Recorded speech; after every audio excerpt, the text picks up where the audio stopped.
السلام علیکم ورحمۃ اللہ وبرکاتہ۔ الحمدللہ وحدہ والصلاۃ والسلام علی من لا نبی بعدہ، اما بعد فاعوذ باللہ السمیع العلیم من الشیطان الرجیم من ہمزہ ونفخہ ونفثہ، بسم اللہ الرحمن الرحیم۔ فبشر عباد الذین یستمعون القول فیتبعون احسنہ، اولئک الذین ھداھم اللہ وَأُولَئِكَ هُمْ أُولُو الْأَلْبَابِ۔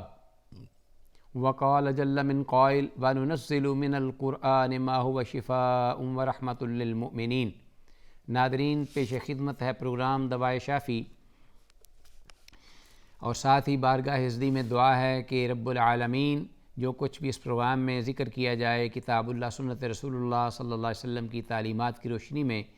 اللہ احکم الحاکمین ہم سب کو سننے، سمجھنے اور اس پر عمل پیرا ہونے کی توفیق دے۔ اللہم ارنا الحق حقا وارزقنا اتباعہ وارنا الباطل باطلا وارزقنا اجتنابہ،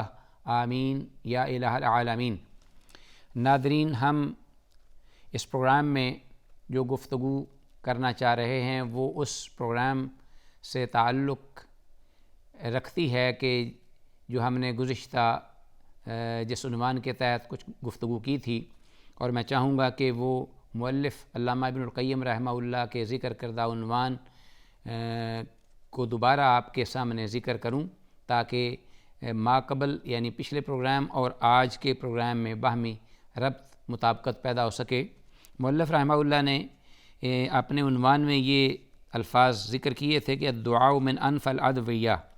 پہلے یہ ذکر کیا تھا کہ دعا جو ہے اللہ کی بارگاہ میں وہ تکلیفوں، دکھوں اور مصائب کا مداوع ہے، اور اب یہ عنوان ہے جس کے تحت وہ گفتگو کریں گے اور روایات بھی ذکر کریں گے کہ دعا جو ہے یہ صرف عام علاج کے لیے، ایک روحانی یا جسمانی امراض کے لیے عام دوا نہیں، بلکہ یہ جو سب سے بڑھ کر مؤثر ترین ادویات ہیں علاج کے لیے، ان میں سے یہ ایک ہے دعا۔ تو اس سلسلے میں انہوں نے یہ ایک روایت ذکر کی ہے، لیکن سند کے اعتبار سے یہ چونکہ موضوع ہے، میں صرف ذکر کرتا چلوں کیونکہ کتاب میں انہوں نے ذکر کر دی ہے، لیکن ائمہ محدثین نے اس پر جرح کی ہے کہ یہ حدیث صحیح نہیں ہے۔ امام حاکم نے اپنی صحیح مستدرک میں حضرت علی بن ابی طالب رضی اللہ تعالیٰ عنہ سے یہ حدیث ذکر کی کہ رسول اللہ صلی اللہ علیہ وسلم نے فرمایا الدعاء سلاح المومن، کہ دعا مومن کا ہتھیار ہے، وعماد الدین، دین کا یہ ستون ہے، اور اسی طرح جیسے ونور السماوات والارض، زمینوں اور آسمانوں کا یہ نور یعنی روشنی ہے۔ تو اس سند کے اعتبار سے ان الفاظ میں تو یہ حدیث موضوع ہے، اگرچہ اس سے ملتی جلتی دیگر احادیث کچھ مفہوم کے اعتبار سے صحیح بھی احادیث ذکر ہوئی ہیں، تو اس لیے غالباً مؤلف رحمہ اللہ نے اس کو ذکر کیا ہے، لیکن یہ حدیث سند کے اعتبار سے جیسا کہ میں نے کہا ہے کہ موضوع ہے، بلکہ ضعیف الجامع میں اس کا ذکر ہے۔ اس کے بعد امام ابن القیم رحمہ اللہ وہ فرماتے ہیں کہ یہ جان لیجئے کہ دعا انسان جب کرتا ہے تو اس کی تین حالتیں ہوتی ہیں، تین حالتوں میں سے ایک حالت ضرور ہوگی۔ کیا؟ مثلاً کہ وَلَهُ مَعَ الْبَلَاءِ ثَلَاثُ مقامات، جس دکھ، تکلیف اور مداوے اور یا بیماری یا آزمائش کو دور کرنے کے لیے ایک انسان دعا کرتا ہے، مانگتا ہے اللہ سے، اللہ کو پکارتا ہے، تو اس کی تین کیفیات میں سے ایک کیفیت ضرور ہوگی تکلیف اور مصیبت کے ساتھ۔ احدھا، ایک تو یہ کہ ان یکون اقوی من البلاء فیدفعہ، کہ دعا جو ہے اس کی قوت زیادہ یعنی تاثیر زیادہ ہوگی اس آزمائش یا تکلیف یا دکھ کے بدلے میں جو انسان کو آئی ہے یا انسان کو لاحق ہے۔ تو دعا اگر زیادہ قوت اور طاقت میں ہے، تاثیر میں ہے، تو وہ دعا اس کو روند ڈالے گی، اس کا مداوع کر دے گی، دعا کی برکات و ثمرات جو ہیں وہ حاوی ہو جائیں گی، اور اس تاثیر سے، اس دعا کی قوت سے وہ جو تکلیف اور مصیبت ہے اس کا خاتمہ ہو جائے گا۔ وثانی کہتے ہیں کہ فرماتے ہیں کہ دوسری کیفیت کیا ہے دعا کی اس تکلیف اور مصیبت کے مقابلے میں، کہ ان یکون اضعف من البلاء، کہ وہ دعا جو مانگی گئی ہے یا کی گئی ہے وہ اس آزمائش یا جو تکلیف اور دکھ ہے اس کی نسبت کمزور ہے، یعنی اس کے اندر اتنی تاثیر نہیں۔ تو جیسا کہ ہم نے ذکر کیا کہ وہ کمزور کیوں ہے، وہ کمزور اسی لیے ہو سکتی ہے کہ اس کے پیچھے کچھ اسباب ہوں گے، مانگنے والا اس کی نیت ٹھیک نہیں، درست نہیں، خالص نہیں، یا جو وہ الفاظ استعمال کر رہا ہے وہ دعا کے آداب کے مطابق اور موافق نہیں، یا یہ کہ وہ وقت ایسا ہے کہ جس میں وہ مانے ہے، یا دعا کرنے والا خود نافرمانی کا اس کے اندر، یعنی وہ متقی اور پرہیزگار نہیں، اس کے اندر تقویٰ کی قوت اور طاقت نہیں ہے، جس کی وجہ سے یہ دعا جو ہے یہ کمزور پڑ گئی ہے، قبولیت سے رکاوٹ ہے۔ تو اب جو آزمائش کی کیفیت ہوگی یا بیماری کی یا تکلیف کی، دکھ کی، جس کے لیے انسان وہ دعا کر رہا ہے وہ اس سے طاقت اور قوت میں کہیں بڑھ کر ہے دعا کی نسبت۔ تو یہ دوسری کیفیت ہے۔ فیقوی علیہ البلاء، تو اس حالت میں جو آزمائش ہوگی یا دکھ وہ حاوی ہو جائے گا، وہ غالب آ جائے گا اس دعا کی تاثیر پر۔ فیثاب بہ العبد، تو آدمی کو دعا کرنے کے باوجود وہ تکلیف اور مصیبت پہنچے گی، اس پر آ جائے گی۔ ولیکن قد یخففہ وان کان ضعیفا، لیکن ساتھ ہی یہ بھی فرماتے ہیں کہ ہاں اس کا دعا کرنا بہرحال فائدے سے خالی نہیں، ممکن ہے کہ کچھ نہ کچھ اس دعا کا کمزور ہونے کے باوجود، تاثیر میں کمزور ہونے کے باوجود اس دعا کا اثر ہو، اور جو وہ دکھ یا تکلیف آئی ہے اس میں کچھ کمی ضرور ہو جائے، یہ ممکن ہے۔ لیکن بہرحال وہ تکلیف اور دکھ جو ہے چونکہ اس پر حاوی ہے دعا پر، وہ انسان کو آئے گی۔ تیسری کیفیت وہ کہتے ہیں یہ ہے کہ ان یتقاوما ویمنع کل واحد منہما صاحبہ، کہ دونوں دعا اور آنے والی آزمائش دونوں طاقت میں، قوت میں برابر ہیں۔ تو اب کیا ہوگا کہ دونوں کا ٹکراؤ ہوگا، مٹ بھیڑ ہوگی، تو ادھر دعا کی قوت تاثیر ہے، ادھر اس کی آزمائش، آنے والی دکھ اور تکلیف آزمائش کی ہے، تو پھر دونوں جو ہیں ان کا آپس میں کیا ہوگا، مقابلہ ہوگا، اور وہ ایک دوسرے سے نبرد آزما ہوں گی، اور ہر کوئی اس یعنی شخص سے ہر کوئی مدافعت کی کوشش کرے گی، یعنی دعا جو ہے وہ کوشش کرے گی کہ میں اس شخص سے اس تکلیف کو دور کروں، اور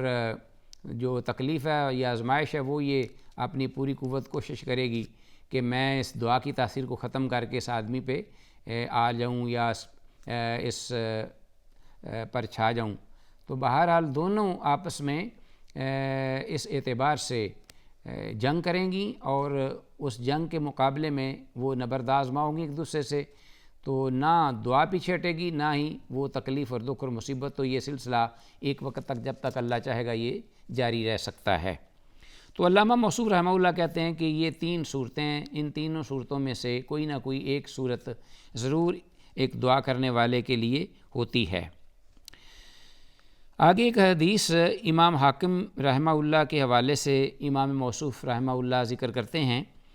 کہ قد روى الحاکم فی صحیحہ من حدیث عائشہ رضی اللہ تعالی عنہ قالت،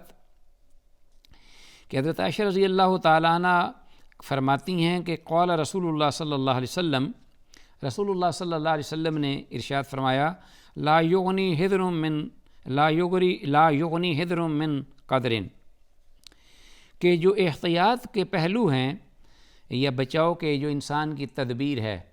یا دوسرے معنوں میں انسانی تدبیری پہلو جو ہیں اس سے انسان تقدیر پر غالب نہیں آ سکتا۔ گویا کہ جب انسان تدبیر کرتا ہے اور ادھر اللہ کی تقدیر ہو تو بہرحال تقدیر غالب ہوتی ہے، اللہ کا جو فیصلہ وہ اٹل ہوتا ہے، اللہ کا جو اپنے بندے کے حق میں ارادہ ہوتا ہے وہی نافذ ہوتا ہے۔ تو انسان کی تدابیر جو ہیں وہ بہرحال انسان مکلف ہے اس بات کا کہ اس تکلیف اور مصیبت دکھ سے بچاؤ کے لیے اپنی تدابیر اختیار کرے، لیکن ہوتا یہی ہے کہ تقدیر غالب آتی ہے، اور اللہ کی تقدیر میں اگر یہ لکھا ہو کہ انسان تدبیر کرے گا اور اس تدبیر پر اس کو فائدہ ہوگا اس کا نتیجہ اس کے حق میں ہوگا۔ تو یہ گویا کہ ایک تقدیر کا غالب ہونا ہی ہے، کیونکہ تقدیر میں یہ لکھا تھا کہ اس نے تدبیر کرنی ہے اور اس تدبیر کا اس کو فائدہ ہوگا۔ تو یہ بہرحال انسان جو ہے وہ مکلف ہے کہ وہ تدبیر کرے، بچاؤ کرے اپنا، لیکن جو غلبہ ہے وہ اللہ کی تقدیر کا ہے۔ والدعاء، لیکن یہ کہتے ہیں کہ والدعاء ينفع مما نزل ومما لم ينزل، ایک دعا ایسی قوت اور طاقت ہے کہ جو بھی تقدیر کا حکم نازل ہوتا ہے انسان کے سامنے، اس کی دکھ تکلیف یا آزمائش کی شکل صورت میں اس کا سامنا کرتا ہے، تو دعا جب وہ انسان کرتا ہے تو دعا کی قوت اور تاثیر بہرحال اس سے نبردآزما ہوتی ہے، جیسا ہم نے پہلی روایت میں پڑھا ہے، اور اس کا اس کے ساتھ سامنا ہوتا ہے، مڈ بھیڑ ہوتی ہے باقاعدہ۔ وَمِمَّا لَمْ يَنزِلْ، اور اس تکلیف کے بارے میں بھی دعا جو ہے وہ مداوع ہوتی ہے، ازالے کا باعث ہوتی ہے، رکاوٹ ہوتی ہے، جو ابھی تک جو دکھ تکلیف ہے اتری نہیں ہوتی، جو اتر گئی ہے اس کے لیے بھی، اور جو نہیں اتری ابھی تک اس کے لیے بھی وہ رکاوٹ کا سبب ہے۔ وَإِنَّ الْبَلَاءَ لَيَنزِلْ فَيَلْقَاهُ الدُّعَاء، کہتے ہیں کہ اللہ کے رسول صلی اللہ علیہ وسلم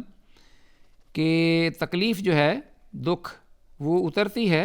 فَيَلْقَاهُ الدُّعَاء، تو دعا آگے سے اس کو لیتی ہے ہاتھوں ہاتھ، آڑے اس کا سامنا کرتی ہے دعا، جب انسان دعا کرتا ہے۔ فَيَعْتَلِجَانِ إِلَىٰ يَوْمِ الْقِيَامَةِ، تو گویا کہ وہ قیامت تک اس معاملے میں آپس میں وہ نبردآزما رہیں گی۔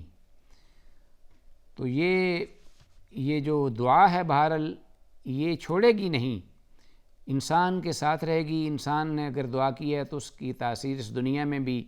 اور پھر جب عالم برزخ میں بھی، حشر میں بھی، نشر میں بھی، حساب و کتاب کے وقت بھی، یعنی اس دعا کی تاثیر اور اس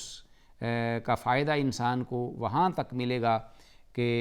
یہاں تک کہ اللہ تعالیٰ اس کے بارے میں فیصلہ کر دے۔ تو یہ حدیث جو ہے یہ حضرت عائشہ رضی اللہ تعالیٰ عنہا سے مروی ذکر ہوئی ہے،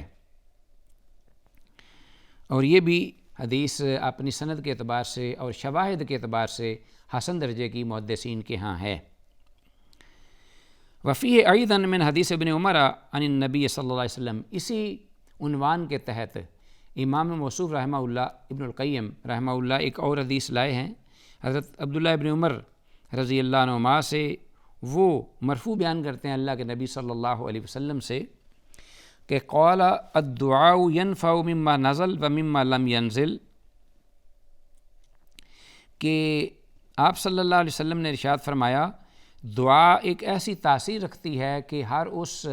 چیز، دکھ یا تکلیف یا مصیبت جو کہ اتری ہے اور جو ابھی تک نہیں اتر پائی، ہر اعتبار سے انسان کے لیے وہ مدافعت ہے اور ایک ذرہ ہے اس کو محفوظ کرنے کا، اس کو بچانے کا، بچاؤ کا۔ فعلیکم عباد اللہ بالدعاء، اس کے بعد رسول اللہ صلی اللہ علیہ وسلم نے یہ رغبت دی اپنی امت کو کہ اے اللہ کے بندو، آپ پر یہ لازم ہے کہ آپ اللہ کی بارگاہ میں دعا کرتے رہو، پکارتے رہو، اور دعا جو ہے اس سے انسان کو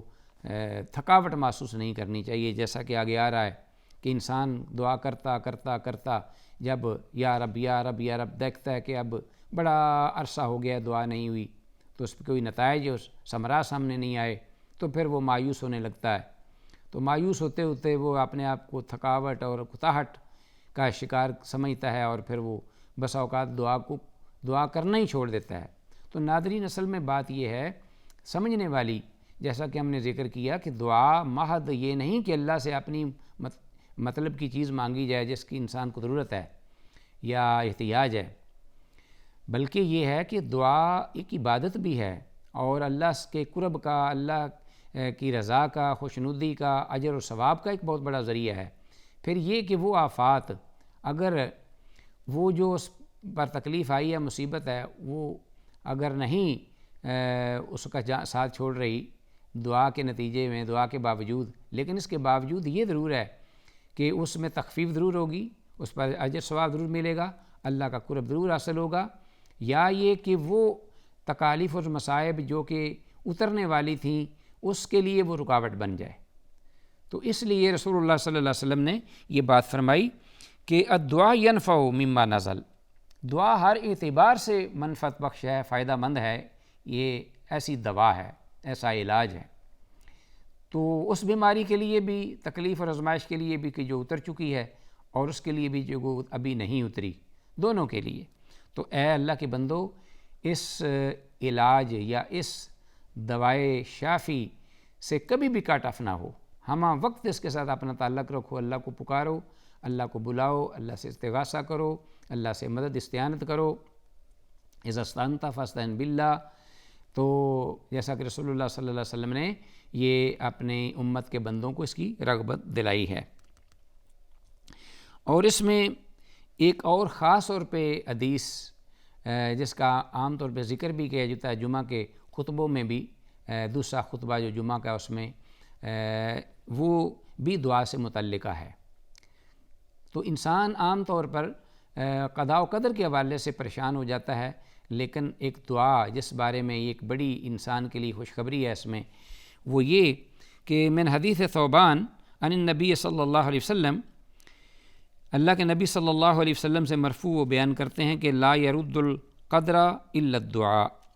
اور لا يرد القضاء الا الدعاء، کہ